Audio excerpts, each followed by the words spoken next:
Du coup, avançons. Passons à notre troisième joueur du jour, si tu veux bien. DeAndre Jordan. Tiens, allons sur DeAndre Jordan. Là encore, 10 saisons sur la décennie. Décidément, on a pas mal de longévité aujourd'hui sur les joueurs. 10 points de moyenne sur la décennie, 30 minutes de jeu par match sur cette décennie, 22 400 minutes. C'est le 12e total de la décennie. Et même plus, 752 matchs. C'est le deuxième total de la décennie. Donc, très très grosse présence de DeAndre Jordan sur cette décennie. All-Star en 2017, je m'en souvenais pas. Bon, voilà, passons. Surtout, passons aussi sur l'autre récompense. All-NBA First Team en 2016. Merci l'absence de pivot, et merci les, les contraintes de poste en NBA. Il est aussi 2 fois All-NBA Third Team sur cette décennie. Donc 3 en tout. On pense encore une fois à Bob Lanier, notamment, qui n'a jamais été All-NBA parce qu'à son époque, il n'y avait que des pivots qui étaient devant lui. Bref, 2 fois aussi All Defensive Team, All Defensive First Team même, 2015 et 2016. Donc voilà pour le CV de DeAndre Jordan sur cette décennie. NBA Draft.net, à l'époque, en 2008, à sa draft, ils avaient dit la comparaison, c'est Dwight Howard. Bon, un peu... je suis pas sûr d'être d'accord, on va dire. Et Draft Express, alors le meilleur scénario pour eux pour Draft Express, attention, accroche-toi bien, le meilleur pour eux, c'était Andrew Bynum. Voilà. Et le pire, c'était Patrick O'Brien. Est-ce que tu te souviens de Patrick O'Brien? Ah oui, qui a joué à Milwaukee, non? Ah non, je confonds avec Johnny O'Brien. Oui, beaucoup plus tard. Non, Oui. Patrick O'Brien, Ah bah non, je vois pas qui c'est alors. pivot drafté assez haut apparemment. Je ne connaissais pas non plus. Mais voilà. Alors, niveau surnom, rapidement, le surnom loufoque de Basketball Référence, DeAndre 3000. Jamais entendu. Je n'ai jamais entendu ce surnom. C'est merci Basketball Référence. Et Dédé, évidemment. Très recherché comme surnom. Bref, donc son parcours rapidement, ça tombe plutôt bien pour lui au niveau de cette décennie, puisque lui draft 2008.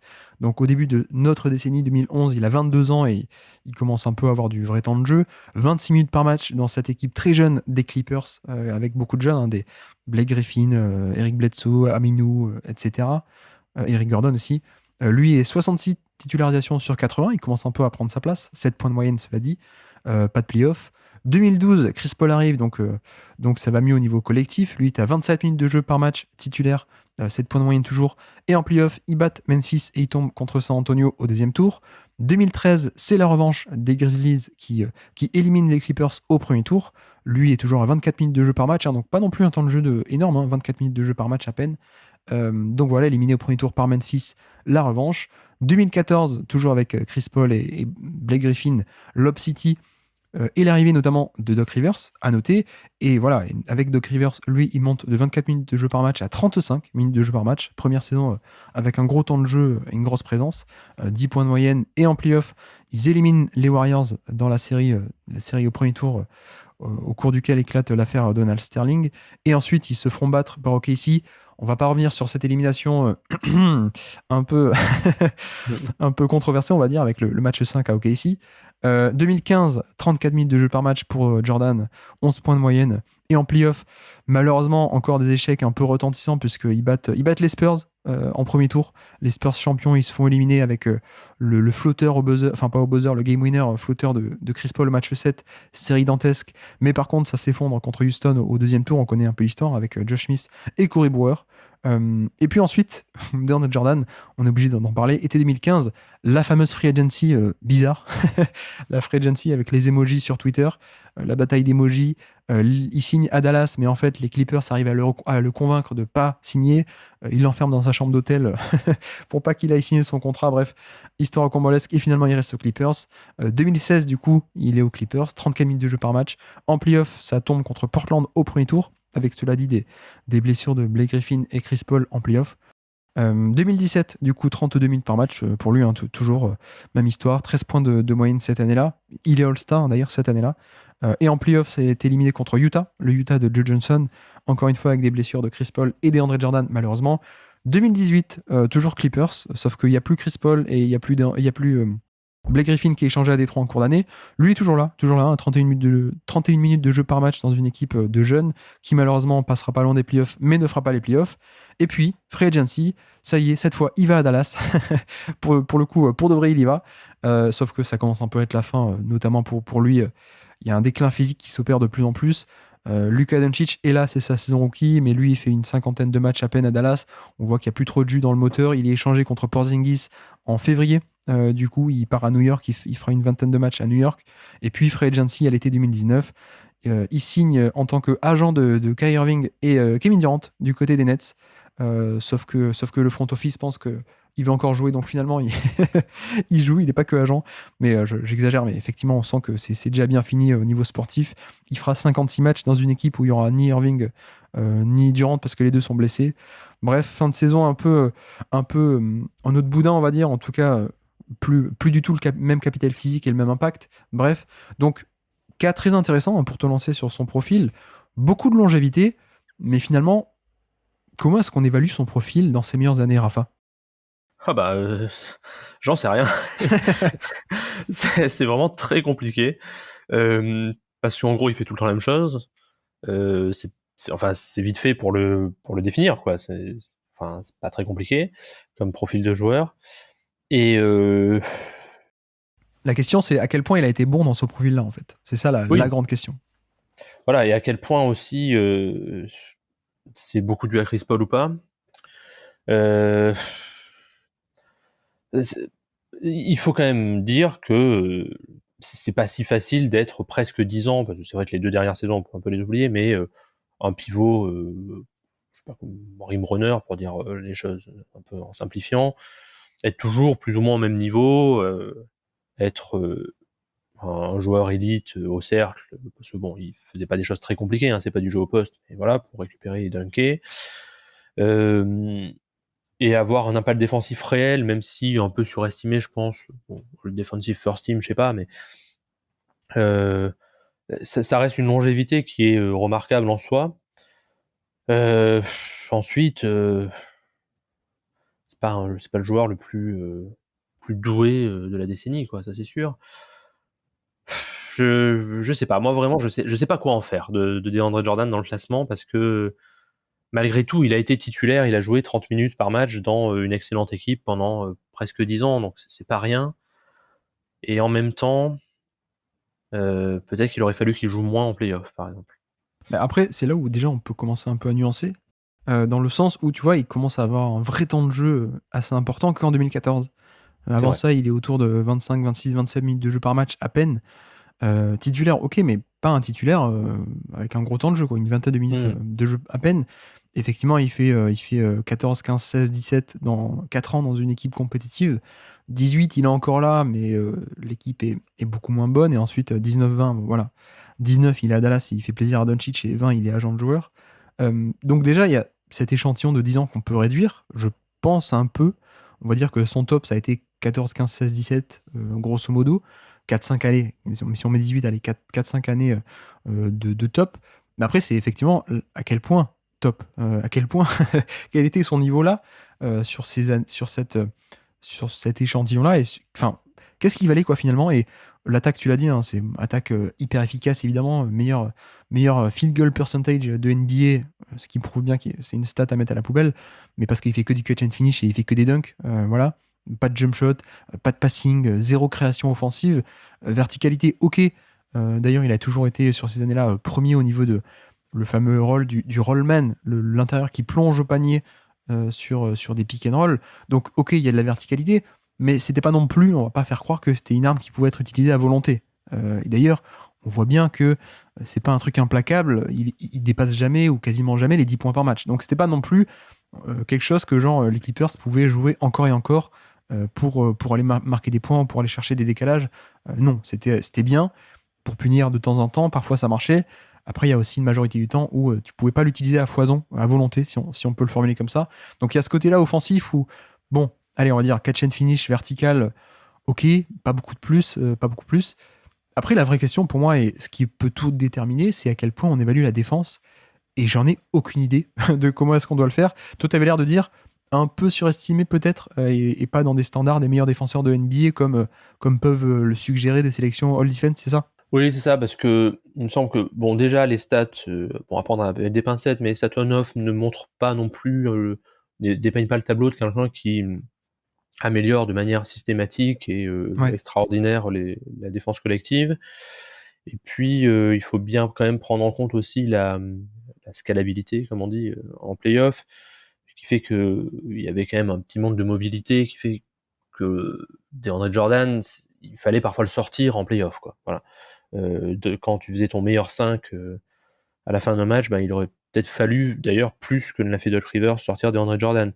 Donc par rapport à Draymond Green, rien à voir, mais par rapport à Rudy Gobert, rien à voir non plus, me semble-t-il. Et si je te dis par rapport à quelqu'un comme Tyson Chandler, par exemple, qui est le cran en dessous de Rudy Gobert, mais est-ce que pour toi, il y a duel ou pas? Alors pick, pour moi, je crois que je préfère Chandler. Ouais, Mais je pense aussi, ouais. ouais. Ensuite, Chandler, il y a moins de longévité, sans doute. Quoique. Non, il y a moins de longévité sur Oui, cette décennie, mais ouais. non, mais effectivement, pour moi, c'est le point clé, c'est la défense. Et comme les auditeurs peuvent l'entendre de par nos hésitations, c'est très flou. Ouais. On ne sait pas trop quoi en faire parce que il y a d'un côté ce côté, ces récompenses et le CV et tout ce qu'on veut, et de l'autre, moi, j'ai jamais eu cette impression-là qu'il pouvait être dominant comme d'autres. Alors, tu as parlé de Rudy Gobert, évidemment, mais tu vois, même la catégorie Tyson Chandler. Je pense que je préfère encore l'impact de Tyson Chandler ou ce genre de rim protector en deuxième chapeau, si on peut dire. Après, voilà, il y avait de la taille énorme, il y avait énorme envergure de bras, énorme qualité athlétique, ça on l'a dit, on l'a évoqué aussi, mais athlète phénoménal, surtout pour sa taille, ce qui est aussi, comme tu disais, ce qui a causé son déclin assez rapide aussi, le fait que, bah oui, dès qu'il n'y a plus le côté athlétique, ça marche moins bien. Une certaine mobilité, je trouve, même si je te rejoins aussi qu'elle était peut-être pas fonctionnelle sur des switches ou sur de la mobilité de playoff. Mais c'est vrai que, bon, c'est un peu une béquille, mais si on s'intéresse un peu aux stats pour essayer de recouper avec nos souvenirs qui sont des souvenirs pas top, donc les on-off défensifs sont tout à fait banals, Oui. alors qu'en en fait, ils jouent quand même, mine de rien, beaucoup titulaires et beaucoup avec les titulaires dans la rotation de Doc Rivers. Et pourtant, donc, ils jouent avec d'autres bons défenseurs et d'autres titulaires. Et pourtant, les on-off c'est commun, quoi. Alors que d'autres rim protecteurs d'élite ou de très bon niveau ont des on-off de bien meilleure qualité. Pour vous dire, hein, notamment la crème de la crème, c'est Rudy Gobert. Quand il est sur le terrain, Rudy Gobert, c'est du moins 9 points par 100 possessions par rapport à la moyenne. Moins 9, moins 10, moins 12. DeAndre Jordan, on est sur du moins 1,6, moins 0,4, moins 2,4, moins 5,5 une année en effet. Donc voilà, il y a ce côté on-off défensif qui sont, y a rien enfin, c'est pas du tout impressionnant. On recoupe un peu aussi la même chose avec Basketball Index, qui font des stats un peu all-in-one. Alors il a plutôt des bons scores, mais aussi parce que c'est un modèle qui favorise pas mal tout ce qui bloque et steal, et donc il est un peu boosté aussi de ce côté-là, je pense. Oui, il est deuxième au contre sur toute la décennie. Donc, c'est ça, ouais. Donc ça l'aide un peu au niveau de Basketball Index, qui est peut-être un argument, un modèle stat un peu plus en sa faveur, on va dire. Donc il y a ce côté défensif où je suis un peu perdu et j'ai un peu envie de rester sur mon impression que oui, c'était pas mal. Après, on n'était peut-être pas non plus sur un niveau all defense, alors qu'il l'a été. En tout cas, pas un all defense hyper impressionnant, si on peut peut-être le dire comme ça. Ouais, c'est ça. Et ça rend vraiment son cas très compliqué. Parce qu'on a l'impression que son impact était quand même très dépendant des autres. Oui. Et on voit bien que dès que Chris Paul n'est plus là, il n'y a plus vraiment d'impact. Alors c'est difficile de savoir qu'est-ce qui vient d'où, parce que c'est peut-être aussi que lui était en déclin physique. Donc c'est un peu un casse-tête pour moi, DeAndre Jordan à juger. Et casse-tête qui a augmenté par le fait que il est arrivé un peu dans un moment où il n'y avait pas de gros pivots, donc c'était effectivement un des meilleurs pivots de la ligue, hein, c'est vrai. Mais de c'est qu'il facto. n'y avait pas encore... Oui, c'est ça, il n'y avait pas encore Jokic, il n'y avait pas encore Embiid, il n'y avait pas encore Towns, il n'y avait pas encore Adebayo. Il y avait plus trop Dwight Howard. Voilà, ça, il y avait en gros lui et Cousins, quoi. Et Ouais. André Drummond. Mais bon, ça fait... Oula, ouais. Oui, mais qui a été quand même All-Star, quoi. Donc, oui, non, mais c'est vrai, oui, tout à fait. Mais effectivement, c'est eux qui ont profité de ce trou générationnel. Mais effectivement, alors, sur le côté, je crois que c'est Antoine qui disait ça dans un ancien épisode. Effectivement, par rapport, tu parlais de dépendre de ses coéquipiers. Je pense qu'il y a de ça, mais même en défense, en fait, finalement, où Antoine disait, tu vois, quelqu'un comme Tyson Chandler a aussi eu des contextes, il a brillé dans des contextes défensifs et collectifs beaucoup moins bons que d'autres, notamment. Jordan, si tu le mets, DeAndre Jordan dans son prime, tu le mets au Knicks, par exemple, ou au Mavericks, enfin, quoique le Mavericks, c'est plutôt pas mal, mais tu le mets au Knicks, je suis pas sûr qu'on ait le même rendement défensif. Et sur le côté offensif également, oui, totalement dépendant des coéquipiers, comme tu disais. surtout que les on-off offensifs, tu regardes, tu dis, ah, mais c'est élite. C'est élite, on est sur des chiffres de dingue. Oui, sauf que avant et après Chris Paul, Oui. c'est négatif, carrément. C'est même pas que ça baisse, hein. C'est qu'on passe de élite à négatif, quasiment. Et puis, encore une fois, ça recoupe avec ce côté de Doc Rivers qui avait des rotations où tu jouais toujours les titulaires en même temps, et donc il jouait tout le temps avec Chris Paul et Blake Griffin. Donc, voilà, il a des bons on-off, mais c'est pas de son fait, si on peut dire, en tout cas pas beaucoup de son fait. Et donc voilà pour le cas de DeAndre Jordan, qui est assez compliqué, qui va beaucoup tourner autour de à quel point est-ce qu'on pondère la défense ou pas. Pour dire également, en termes de minutage de playoff, 1800 minutes de playoff sur cette décennie, 53e total. Et donc, sauf si tu as d'autres choses à rajouter, tu me dis, mais où est-ce qu'on l'imagine dans le classement? Il me semble que moi, j'ai annoncé que je l'avais au-dessus de Dragic, donc il faut que je sois cohérent. Tu as le droit de changer. Oui, voilà, en même temps, en parlant, là, maintenant j'ai envie de le mettre en dessous. Tu vois, par rapport à un Brook Lopez, par exemple. Je sais pas. Je sais pas où le mettre. Brook Lopez a quand même pas mal d'années de création offensive, alors pas des rôles de héliocentriques, mais oui, quand même pas mal d'années avec des bons usages et une plutôt bonne efficacité, et ensuite une fin de décennie très valuable à Milwaukee. J'avoue que pour moi, il était en dessous. Ouais, mais ça se tient, ça se défend complètement. Alors peut-être autour de, je sais pas, dans le trio, la Towns, Booker, Chandler, par là. Ouais, j'étais par là aussi, ouais. J'étais par là. J'étais pile entre Booker et Chandler. Je pense que je préfère le meilleur Tyson Chandler au meilleur DeAndre Jordan, c'est sûr. Après, sur le jeu du jour, on fait de la valeur cumulée. Il y a plus de saisons, en fait, mécaniquement. Donc j'ai envie de le mettre un peu au-dessus. Et donc, ce qui ferait DeAndre Jordan, on parle là de la 44e place sur 65 pour l'instant. Donc, Towns 42, Devin Booker 43, Tyson Chandler 44. Ouais, bah si ça te va, on est tombé Ouais, très sur la bien. même zone. On peut le glisser ici. Ouais, allez, faisons ça. Faisons ça, ok. Au-dessus, il y a Kevin Garnett qui a pas beaucoup de saisons, mais des saisons transcendantes en défense. Ouais. Donc, ça me va, ok. Ok, alors, super pour ce classement. Finalement, on y est arrivé. Petit jeu pour finir, évidemment, petit quiz. Alors, c'est un qui est sur le terrain. Est-ce que tu te doutes de l'action que je vais te faire deviner? Le poster sur Brandon Knight. Eh oui, alors je le fais, mais je le fais à contre-cœur. Je le fais parce que c'est une action marquante de facto de la décennie.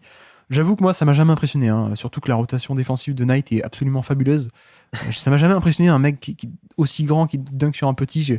Mais c'est pas pour faire mon râleur, mais bref, passons. Donc, désolé. Nous sommes le 10 mars 2013, action marquante, quand même, c'est vrai, tout le monde l'a en tête. 10 mars 2013, Détroit rend visite aux Clippers. Est-ce que tu es capable de me citer qui est sur le terrain, des joueurs sur le terrain au moment de ce poster dunk sur le pauvre Brandon Knight? Alors, je sais qu'il y a Chris Paul qui fait la passe. Tout à fait. Il n'y a pas Blake Griffin, parce que je me rappelle très bien de Blake Griffin réagissant sur le vent. Ouais, tout à fait. Donc, alors, donc il y a Brandon Knight en face. Ouais. Il n'y a pas Jonas Jerebko. Pas sur le terrain. D'accord. Mais on est sur ce genre de nom totalement obscur de Détroit 2013. Est-ce qu'il y a Drummond? Non, non plus. Il y a Donc l'autre. ça va être quel autre? L'autre pivot de Détroit du début de décennie. Ah, il y a Greg Monroe. Tout à fait. Ok.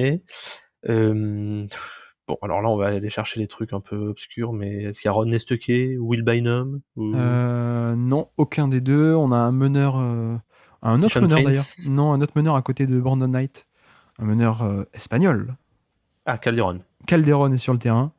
Monroe est sur le terrain, tu me l'as dit. On a alors quelqu'un qui était un ancienne grosse star de lycée, qui a passé 4 ans à la fac. Du coup, je sais plus quel. Je crois que c'est Duke, à Duke, mais qui a jamais rien donné en NBA. Il a fait du Détroit, ensuite il a fait OKC. Un ailier poste 3. Ouais, qui avait les cheveux longs, un style de surfeur avec des cheveux longs, blonds. Ah, Kyle Singler. Kyle Oui, Singler, d'accord. effectivement. Oui. Et le dernier à Détroit, c'était une ancienne très grosse signature de l'été, la fameuse Free Agency 2009. C'est Villanueva. C'est Villanueva qui est sur le terrain, effectivement. Et du côté des Clippers, donc DeAndre Jordan et Chris Paul. Et puis, il te manque les 3 autres. Alors, est-ce qu'il y a... Attends, Reddick, il est pas encore là? Alors, je vais t'aider, on a 2 postes 3 et un poste 4. D'accord. Donc, il n'y a pas Crawford non plus. 2 postes 3, un poste 4. Est-ce qu'il y a Alfaro Camino, vu que de toute façon il doit être dans les quiz? Non. C'est contractuel? Non? Ah bon. Non, je crois qu'il est au Pelicans à cette époque-là. Ah bah oui, puisqu'il a été Hornets, envoyé en pardon. échange de Chris Paul. Bah oui, c'est logique. Oui, tout à fait. On a quelqu'un qui a pas froid aux yeux. Je crois qu'actuellement, il a un podcast qui est connu pour être le bad boy, qui a voulu faire peur à Kobe Bryant avec une remise en jeu. Matt Barnes. Exactement, Matt Barnes est sur le terrain. Et on a un autre ailier, un autre poste 3. Je pense que tu as totalement oublié qu'il était passé par les Clippers, qui était champion 2011 d'ailleurs, mais qui était blessé durant le run de playoff. Et qui était un ancien ailier star de Washington, des Wizards. Ah, oui, attends. Le frère de Jimmy. Oui, je vois ce gars qui était blessé avec les Mavs. Ouais, non, mais je vais pas retrouver. C'était Caron Butler. Voilà, Caron Butler. Caron Butler. Non, mais je me rappelais qu'il était chez les Clippers, Caron Butler. Tu t'en souvenais? Il faisait partie de cette tripotée de poste 3 qui ont été essayés. Ouais. Et puis le dernier, c'est un poste 4, on va dire, qui était vraiment sur la fin. Je crois que c'est sa dernière vraie année, là, mais qui avait été notamment 6e homme de l'année à Los Angeles, d'ailleurs, dans l'autre équipe. Jamison? Non. 6e homme et champion avec Kobe et Pau Gasol. Ah, Lamar Odom? Lamar Odom, effectivement, ah, oui. était sur le terrain. Donc voilà l'équipe des Clippers, DeAndre Jordan, Chris Paul, Matt Barnes, Lamar Odom et Caron Butler. Et d'ailleurs, alors petit fun fact, assez incroyable, ce poster dunk de DeAndre Jordan arrive le même jour, littéralement la même nuit, que le poster dunk, toi tu vas t'en souvenir, de Harrison Barnes sur Pekovic. Ah oui, tiens. Tu t'en souviens de celui-là? Oui, je me rappelle. Ouais, j'ai toujours été plus impressionné par celui de Harrison Barnes. Mais bref. Qui est dans son année rookie, cette année-là. Oui. Tout à fait. Il fait un poster dunk de fou. Que d'ailleurs, j'ai essayé de faire deviner en kické sur le terrain à Nico dans le premier podcast, il s'en souvenait pas du tout de ce poster dunk. Oui, je me rappelle. Mais c'était la même nuit, donc c'est quand même pas si souvent nuit assez exceptionnelle au niveau poster dunk.